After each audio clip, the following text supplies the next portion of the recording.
Hi, this is Andrew Zezas, CEO of New Jersey-based Real Estate Strategies Corporation and 2011 President of the New Jersey chapter of SIOR.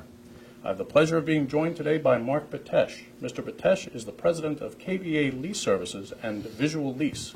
Mark has been gracious enough to join me today to talk about the pending lease accounting changes and their potential impact on commercial real estate, developers, and occupants. Mark, it's nice to have you here. Thanks for joining me. My pleasure, Andy. So let's jump right into this. Lease accounting changes, we're hearing a lot about this for the last few years. Let's start with the foundational question.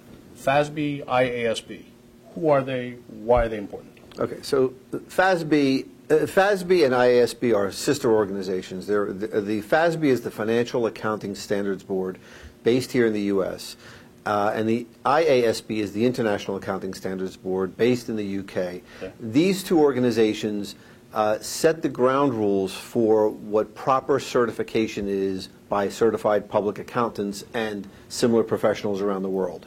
Okay, so when a CPA has to follow rules and has to do certain things to certify financial statements, the rules from the FASB and IASB dictate what constitutes proper grounds for that certification. So when they say something, it has to be followed. Okay, so these are the guys that set the rules globally. Globally. Well, IASB is global and FASB is local, local domestic U.S. Got it. And aren't they talking about a merger, which is what's promulgating, or merger of how they require reporting to be done, which is what's promulgating? That's right. That's right. The IASB some time ago issued rules about how to treat leases.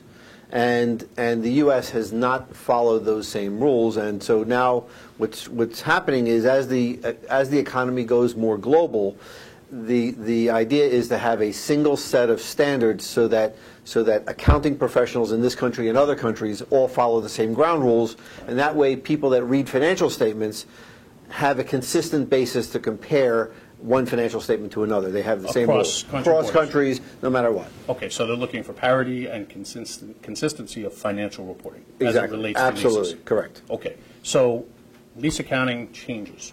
What are the changes that are coming?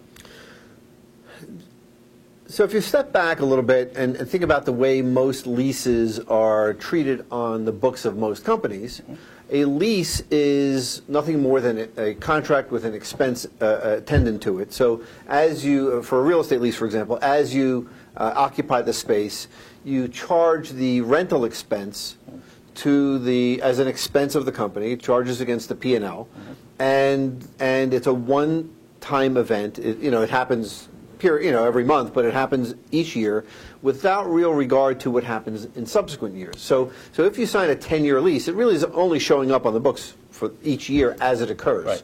So there's no reference anywhere except for maybe a footnote in the financial statements that says, by the way, we have 9 years left on this lease. Right. But other than that footnote, the financial statements themselves say nothing more than we have 1 year worth of rent expense. And the inconsistency that you might see in a publicly held company's 10K makes it really difficult to compare one against the other. Sure, because you're just showing, well, there are some arguments about that, but the issue is you're only seeing the rental expense for that company for the year. And so anyone evaluating a company wants to know what kind of liabilities exist in that company. If they've signed a 10-year lease for crazy numbers, that's not showing up anywhere. And so you can't properly compare one company to another if you're not seeing what their total obligation is. Right. And I also understand that part of the initiative, or the foundation for the initiative, is to bring parity not just among leases, but leases in comparison to ownership as well. That's right. That's right. Okay. So we've heard recent news that there might be some delays. There have been delays. There have been various codifications that have been issued, and they've asked for input. So where are we? I'm not sure anyone really knows where we are today. Okay, as late as July 21st, the FASB came out and said they're going to re-expose the draft. They received over 700 comment letters. Yeah. We happened to write one. A lot of people we know wrote them. SIOR. I'm sure SIOR. And it's interesting because what we heard from FASB is they were not interested in hearing what the opinions were of organizations like SIOR and Cornet and everyone else. Yeah. They really wanted to hear it directly from the stakeholders. But they got over 700 letters. Plus they had roundtables which were quasi-public hearings that they held. They had several in London, several in Japan. They had 2 in the U.S. I happened to be invited to attend the roundtable and participate in it last January. And what they're trying to do is get the information, get the opinions of the stakeholders. How is this going to affect you? Are we doing the right thing? They heard all kinds of responses. I don't think they were happy with what they heard, but I know they listened. And as a result of those roundtables and the comment letters, there were all kinds of There's all kinds of rethinking going on. Yeah. The exposure draft has been modified. It's been subject of very, very heated debate. We'll talk a little bit about what the problems are with it, but subject of very, very heated debate. And right now, as late as July 21st, 2011, they said they're going to modify it and re-expose it. In other words, reintroduce it to the public again for comments. Yeah. So it's like back full circle to a certain extent. I'll tell you, the process, I agree with you. The process has been very interesting to see, and I think that they're going through the process intelligently. And hopefully when it comes out the other end, it'll be the right, results. We hope so. So if the changes go through, based on what we know today, who will be affected? Any company that reports on a GAAP basis, GAAP is generally accepted accounting principles, any company that gets its books certified will be affected. Unless, so definitely publicly held companies. Every publicly held company will be affected. And maybe privately held companies that do business with publicly held companies. Well, those, and also it's going to affect a lot of, there are going to be a lot of ancillary effects. For example, any company that has substantial debt obligations, many of the debt covenants are going to be affected. Right. A lot of things are going to have to be reevaluated you know, you have to figure out what has to be reported, how it has to be reported, and it's going to change a lot. The interesting part that concerns, I know, a lot of corporate occupants is the requirement on the part of tenants to project the likelihood or the probability of whether or not they'll renew when their lease expires. And depending upon the answer, having to carry a future renewal option on their books as part of a lease obligation today. Right.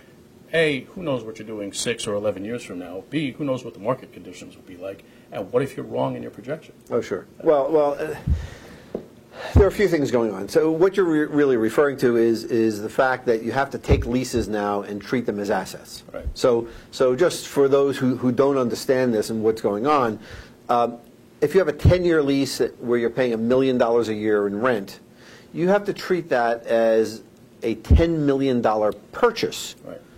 Discounted, it won't be 10 million; it'll be 8 million, right, based upon a discount rate. But effectively, you're buying the use of the space, right, for 10 years. It's as though you bought it. It's like you bought a condo and sold it at the end right, of 10 years. Right. So you have to treat it as though you purchased it, and the purchase price is the aggregate, on a discounted basis, the aggregate of your lease payments. right. What you're referring to is this issue of options. What FASB has said is, okay, so it's a 10-year lease. But if you have an option to extend it for 5 more years, then you have to treat it as though it's a 15-year lease. So the question came back, well, what if we don't exercise the option? How do we evaluate the likelihood of exercising that option? Right. And this is one of the things that went through a lot of changes. Initially, when FASB came out with their rules, they said if it's more likely than not, in other words, 50+%, right, more likely than not that you will extend it, then you treat it as though it's a 15-year lease. Right. All right. We know in corporate real estate that it almost never happens that a tenant simply sends a letter to the landlord saying, I hereby exercise my option. Right. What they typically do is they'll call up you and they'll say, Andy, my lease is coming up, okay? I have an option to renew at X price. What else is in the market? Let's go back to the landlord and renegotiate. And maybe they renew, maybe they don't. Right. 9 times out of 10, they might renew, but they won't renew on the terms of the option. That's correct. It's a new transaction. It's a new transaction. That's right. So the real problem in terms of coming up with set rules is, what do? You have a 10-year lease with a 5-year option. Is it more likely than not that you're going to renew it? Renew what? Renew that option? Right. Or stay in the building? Right. So it's more likely than not you'll stay in the building. Whether you'll stay under those terms, Different story. Different story. But it's my understanding that the whole intention behind this aspect of the lease accounting changes is so that there can be a comparison, a consistency in comparing leases to ownership from a reporting perspective. That's right. I mean, look. FASB, and we had pretty heavy discussion about this at the roundtable, and a lot of the writings discuss this. A lot of this is being pushed by the SEC and by the financial markets. Yeah. And this is very, very interesting. What we heard and what we learned was that financial analysts, when they look at a company's books and they see that they have leases out, they do their own calculations to factor the leases back in. Yeah. The way that FASB is saying, why aren't we doing this for everyone? Yeah. So if the financial analysts, the people on Wall Street are actually doing this calculation in order to create that parity, maybe that's the way it should be done. Maybe that's the way it should be done. So, but it leaves a lot open. I mean, there are a lot of open questions. And by the way, that more likely than not has been reevaluated by FASB, and now they're saying, not more likely than not, if there's significant economic incentive to renew, then you treat it as though it's 15 years. Right. Well, it's treated as 15 years. At what rate? And how do you know? And how do you know? Well, and significant economic incentive to renew may not mean that the deal is under market. Could be another reason. Could be another. It could be, and I haven't seen any discussion about this, but it could be that for you to move, you have equipment in the place, and for you to move the equipment is so cost prohibitive that you will stay. That's a significant economic incentive for you to stay, and it has nothing to do with the lease. Mark, we're about out of time. Let me ask you one last question. Given all this upheaval and the fact that there are changes coming and they're still being defined, what is KBA and Visual Lease advising its clients, whether you want to answer that about tenants or landlords, what are you advising your clients that they should be doing today? No matter what happens with all of this, companies have to have their information together. Okay, I mean, something's going to happen here, and we're in the business of analyzing leases. That's what we do. Visual Lease is a lease administration and lease management software application. I mean, so both KBA, which does the consulting, and Visual Lease, which does the software application, both of these focus on leases. When we are retained by companies to either implement a system or to analyze their leases and try and save them money on their rents, we get leases delivered to us and we look at them. What we find, and we can't believe this, we still can't believe this, and I'm doing this for almost 30 years. We get leases in, and they're missing. The odd number of pages are missing from the documents. We're missing the Third Amendment. They're not signed. They're not signed. Yeah. You know, there's a renewal option that has to be exercised 6 months prior to expiration. Expiration is 5 years from commencement, and there's no commencement letter, so we don't know when the lease commenced. Right. Nobody knows. So we see it all the time, and so what companies have to do is, no matter what, they have to get their ducks in order. They have to get their leases organized. Whether they do it on index cards or whether they do it in a sophisticated system, it really doesn't matter. But we know from experience time and time again that companies don't have their leases. They don't know what their lease obligations are. And when this thing comes down, they need to be ready. They need to be ready, and the resources, the public resources, the people out there in the marketplace that do this are very, very limited. I mean, we do it. The CPA firms do it, but the CPA firms are not going to have the ability to. They don't do this every day.